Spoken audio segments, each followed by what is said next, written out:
Isso aqui parece que não está funcionando, não sei se é a bateria ou alguma coisa.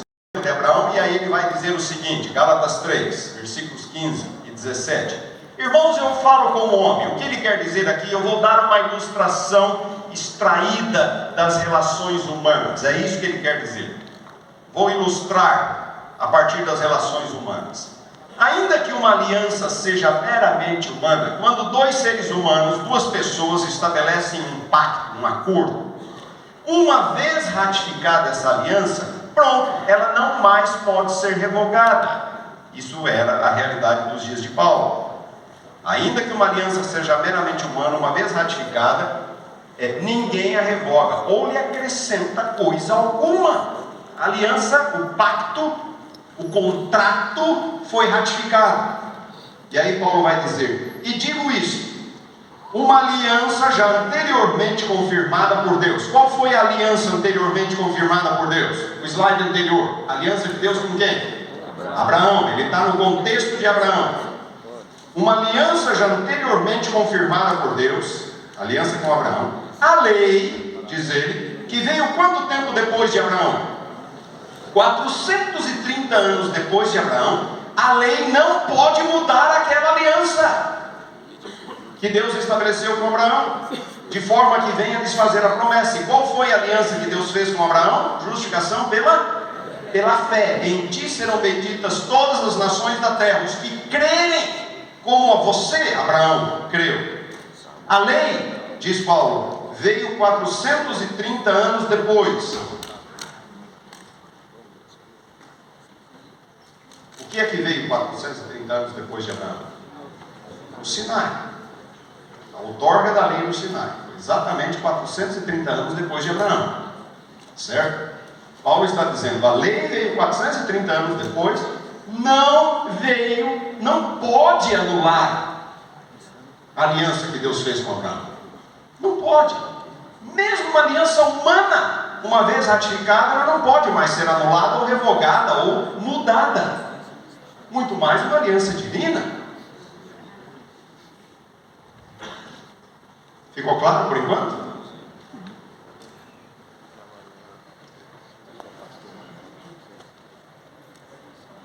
Estou tentando passar o slide aqui. A lei, que veio 430 anos depois, não pode anular a aliança que Deus fez com Abraão. A pergunta é, então por que a lei? Certo? Por que então a lei? Paulo antecipa essa pergunta no versículo seguinte, versículo 19. Ele vai dizer exatamente isso. Por que então o Sinai? Se Deus fez uma aliança com Abraão de salvação, de justificação pela fé, a lei, que veio 430 anos depois, não pode anular, não pode revogar, não pode alterar. Por que então o Sinai? Irmãos, a partir de agora, Gálatas 3,19, Paulo passa a responder a esta pergunta. E ele vai dizer 4 coisas com relação à lei. Ponto número 1. Ele vai dizer, a lei foi adicionada. Ele está se referindo ao Sinai. A lei foi adicionada. Por favor, mais um clique lá. 430 anos depois de Abraão. Mais um, por favor.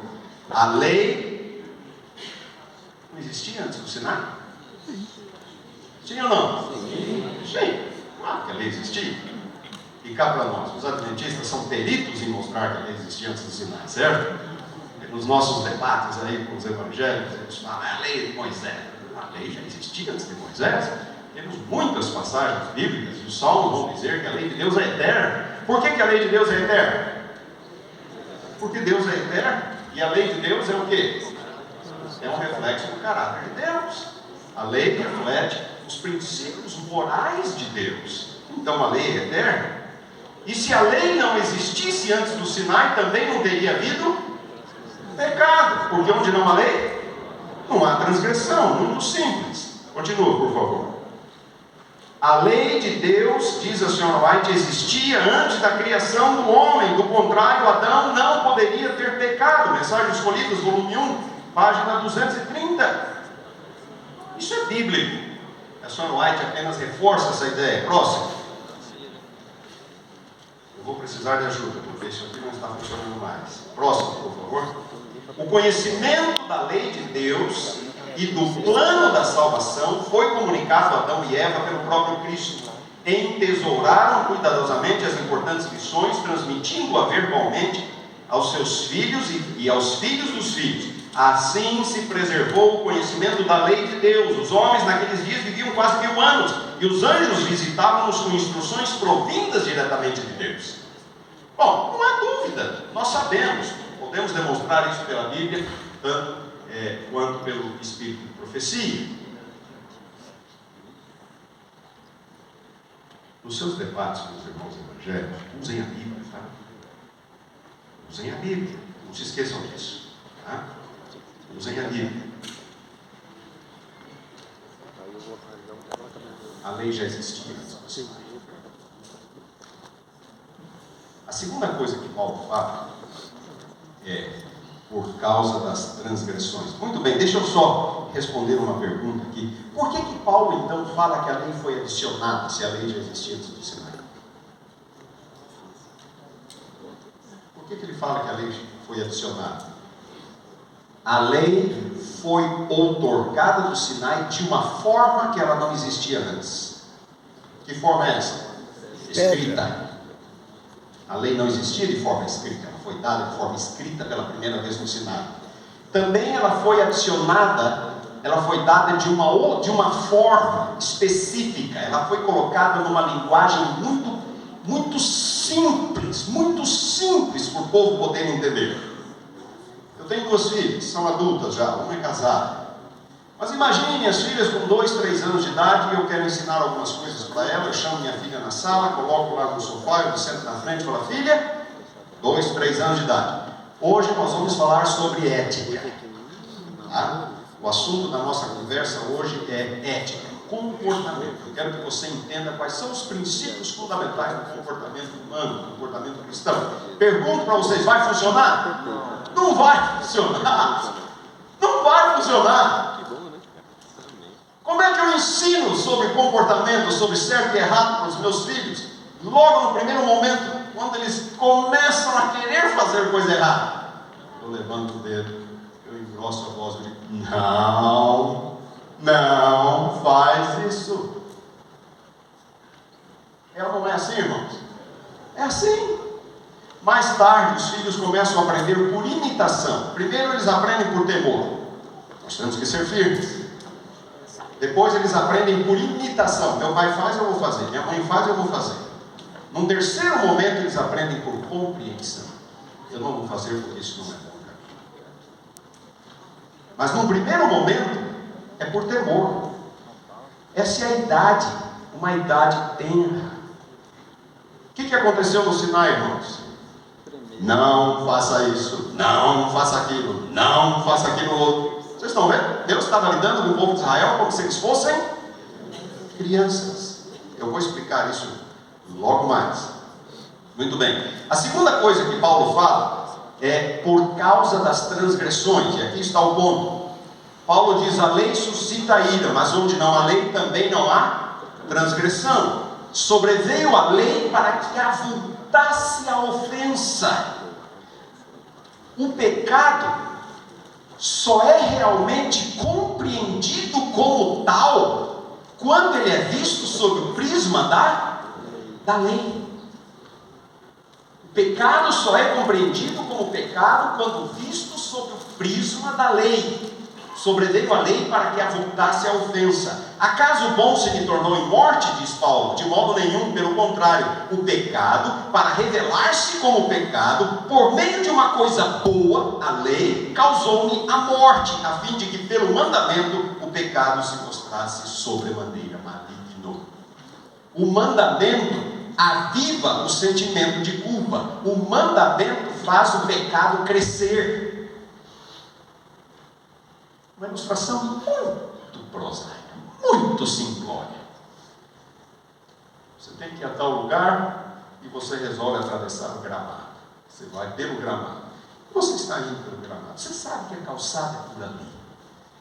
Você resolveu ir pelo gramado, cortar o caminho. De repente você vê uma plaquinha: não pise na grama. Você sabe que é errado o que você está fazendo, que a calçada é por ali. Mas quando você vê a plaquinha, não pise na grama. Se você tem um pouquinho de consciência, vai olhar do lado, ver se alguém está olhando, e você vai dar uma calçada. A lei avulta o pecado. A lei torna o pecado sobremaneira maligno. Poderia dar outras ilustrações. Notem o que aconteceu no Sinai. Êxodo 20. Todo o povo presenciou os trovões, os relâmpagos e o clangor de trombeta e o monte fumegante. E o povo, observando, se estremeceu e ficou de longe. E disseram: Moisés, por favor, fala tu conosco e te ouviremos. Porém não fale Deus conosco, para que não morramos. Como é que Deus revelou sua lei ao Sinai? No Sinai: trovões, relâmpagos, o monte fumegado, aquela manifestação poderosa, tremenda. E o povo fez o quê? O povo teve medo. Deus engrossou a voz, colocou o dedo em riste e se revelou ao seu povo. Moisés disse: não temais. Deus não veio para vos provar, mas para que o seu temor esteja diante de vós, a fim de que não pequeis. Deus estava impressionando o povo com a sua santidade. Com a sua santidade, para que o povo entendesse que eles eram pecadores. A lei foi adicionada por causa das transgressões. Olhem o que diz Hebreus capítulo 12: ora, não tendo chegado ao fogo palpável e ardente, a escuridão e as trevas e a tempestade, ao clangor de trombetas e ao som de palavras tais, que quantos ouviram suplicaram que se não lhes falasse mais. Hebreus está descrevendo como Deus se revelou no Sinai. Note o que a senhora White fala em Mensagens Escolhidas, volume 1. O perdão dos pecados, o perdão do pecado, a justificação pela fé em Jesus Cristo, o acesso a Deus unicamente por meio de um mediador, por causa da sua condição de perdidos, a sua culpa de pecado, sua culpa e pecado, destas verdades o povo pouco entendia. Haviam perdido em grande medida o conhecimento de Deus e do único modo de se aproximarem dele. Como é que o povo de Israel vivia no Egito? Como escravos, submetido a trabalho forçado, trabalho subhumano, foram tratados como animais, no contexto do mais crasso paganismo que vocês podem imaginar. O paganismo egípcio era terrível, terrível. Eu poderia lhe contar coisas aqui que vocês não acreditariam se ouvissem. O povo de Israel viveu durante 215 anos naquele contexto. Perderam suas sensibilidades espirituais, perderam sua compreensão acerca de Deus, perderam a noção do que é certo e do errado, perderam a noção de quem realmente Deus é e do que Ele exige. E Deus precisou alcançá-los onde eles estavam, quando os tirou do Egito. Não, faça isso. Não, faça aquilo. Deus tratou o povo de Israel como crianças do ponto de vista espiritual. Engrossou a voz, colocou o dedo em riste por causa, e daí toda aquela manifestação. A lei do pecado pronunciada no Sinai com terrível solenidade, diz a senhora White, é para o pecador o pronunciamento da sua condenação. Deus queria exatamente isso. Deus queria que eles entendessem que Ele é santo e eles eram pecadores. E como pecadores estavam perdidos. Foi por isso que Deus fez como fez. A proclamação da lei dos 10 mandamentos, continua o Sr. White, foi uma exibição maravilhosa da glória e da majestade de Deus. Como afetou ao povo essa manifestação de poder? Eles tiveram medo. Exatamente isso que Deus quis fazer. Mensagens Escolhidas, volume 1, 2, 3, 8. Irmãos, a lei já existia antes do Sinai, porque Deus é eterno. Por detrás de cada não da lei de Deus, existe um princípio positivo que caracteriza o caráter de nosso Deus e que deve caracterizar o nosso. Muitas pessoas se impressionam com os nãos da lei. A lei é não, não, não. Olhe mais profundamente, olhe por detrás, olhe para o aspecto positivo por detrás daquele não.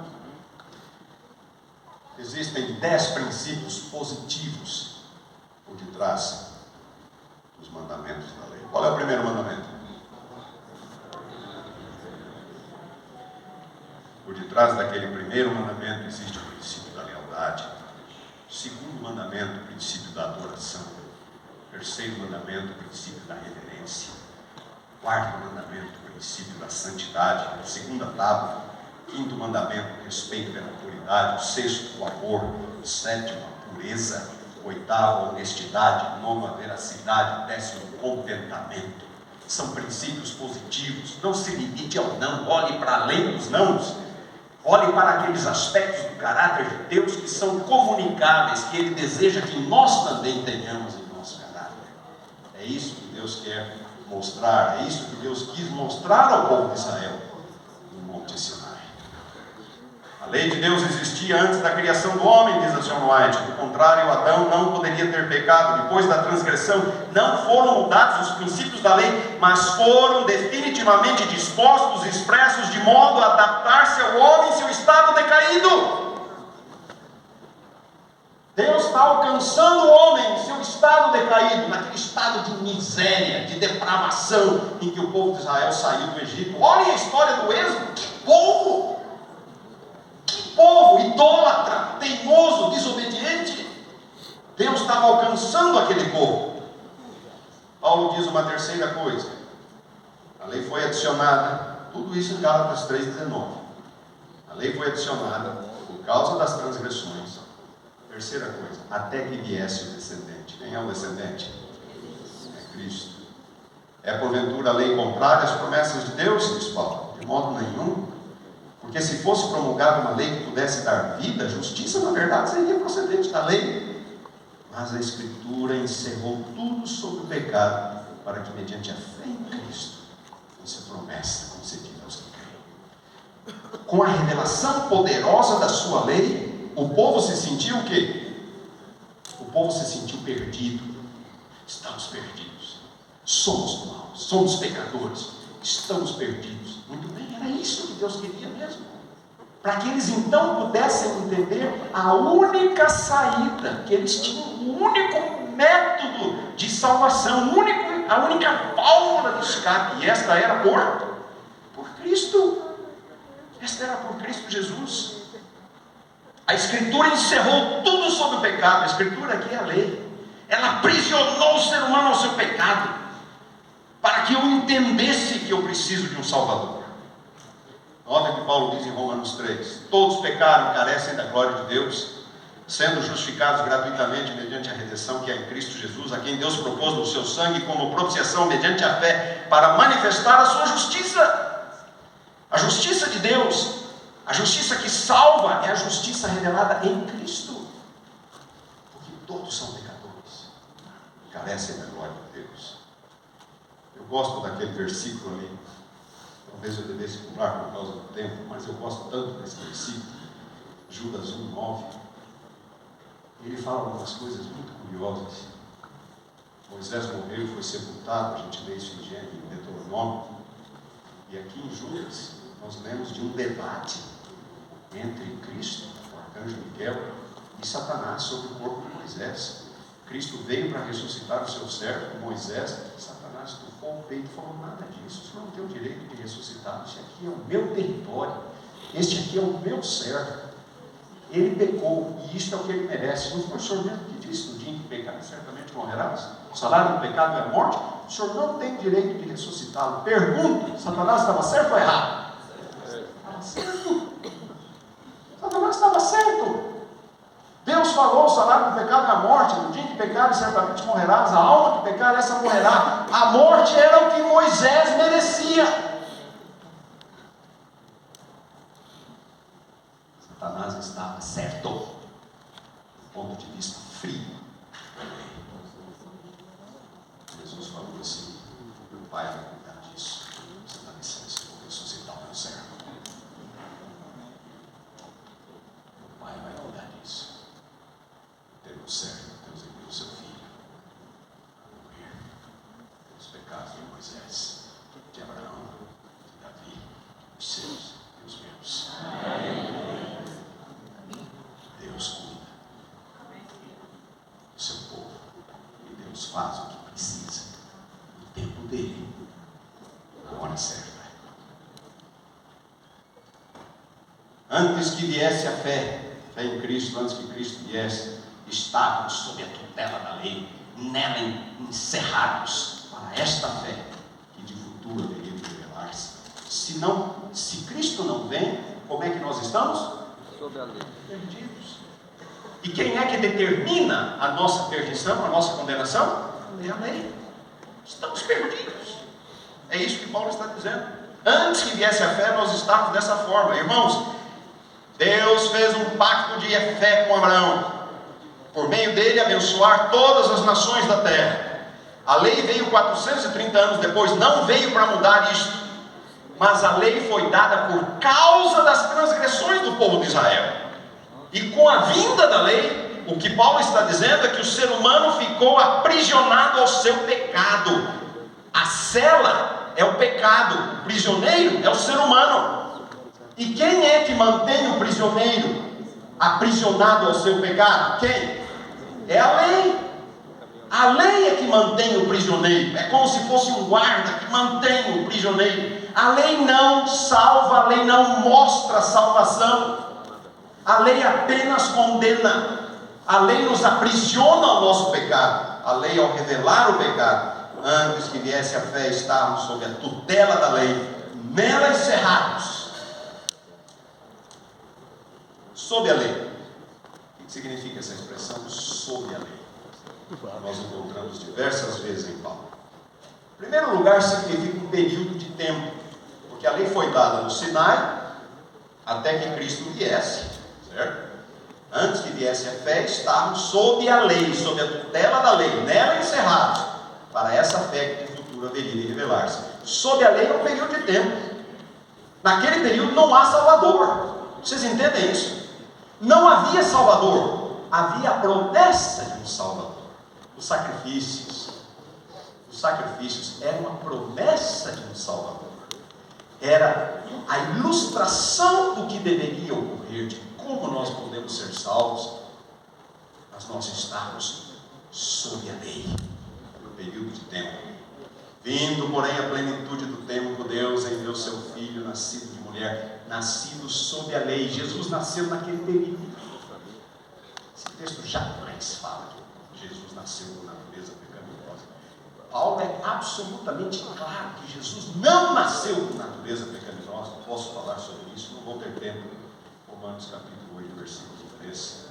E uma série de outras passagens. Vindo à plenitude do tempo, Deus enviou seu Filho, nascido de mulher, nascido naquele período de tempo sob a lei, para resgatar os que estavam sob a lei, a fim de que recebêssemos a adoção de filhos. Mas sob a lei também significa um modo de vida. É um período de tempo, é um modo de vida. Dizei-me vós, os que quereis estar sob a lei, acaso não ouvis a lei? Gálatas 4, 21. Procedi para com os judeus como judeu, a fim de ganhar os judeus para os que vivem sob o regime da lei, hiponomon em grego, sob a lei, como se eu mesmo tivesse sob a lei. Em outras palavras, irmãos, não precisamos ler tudo para ganhar tempo. O que Paulo está dizendo é que sob a lei também é um modo de vida. É um período de tempo, mas é um modo de vida. Você está sob a lei quando você decide viver pela lei unicamente. Quando você decide salvar-se pela lei, buscar salvação pela lei, você está sob a lei. E estar sob a lei significa estar perdido. Estar sob a lei significa estar perdido. Todos quantos, pois, são das obras da lei, estão debaixo da maldição, porque está escrito: maldito todo aquele que não permanece em todas as coisas escritas no livro da lei para praticá-las. É evidente que pela lei ninguém é justificado diante de Deus, porque o justo viverá pela fé. A lei não tem nada a ver com a fé, diz Paulo, mas aquele que observar os seus preceitos, por eles viverá. Se você conseguir, mas Cristo nos resgatou da maldição da lei, fazendo-se ele próprio maldição em nosso lugar. Está escrito: maldito todo aquele que for pendurado pela lei. Se nós tentamos viver, alcançar justiça diante de Deus pela lei, nós estamos sob a lei. E nós estamos sob a condenação da lei. Porque a lei não salva, é Cristo que salva.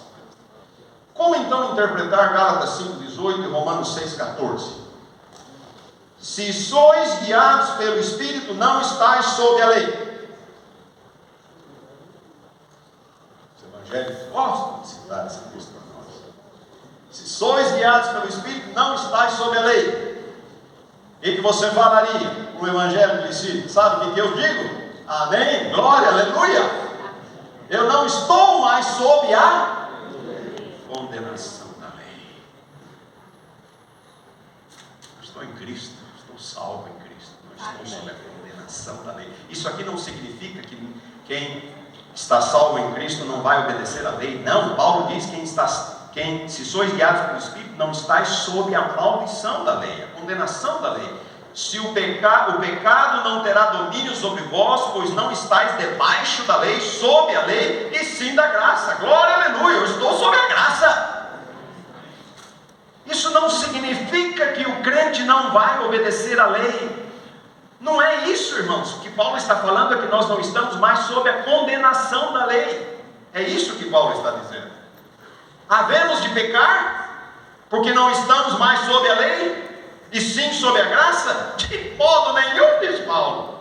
Não sabeis que aquele a quem vos ofereceis como servos para a obediência, desse mesmo a quem obedeceis, sois servos, seja para o pecado, do pecado para a morte, da obediência para a justiça, mas graças a Deus, porque outrora escravos do pecado, contudo viestes a obedecer de coração a forma de doutrina que fostes entregues, e uma vez libertados do pecado, não estamos mais sob a lei. Fostes feitos servos da justiça, agora eu vou obedecer. Por que eu fui salvo? Não para ser salvo. Não para ser salvo.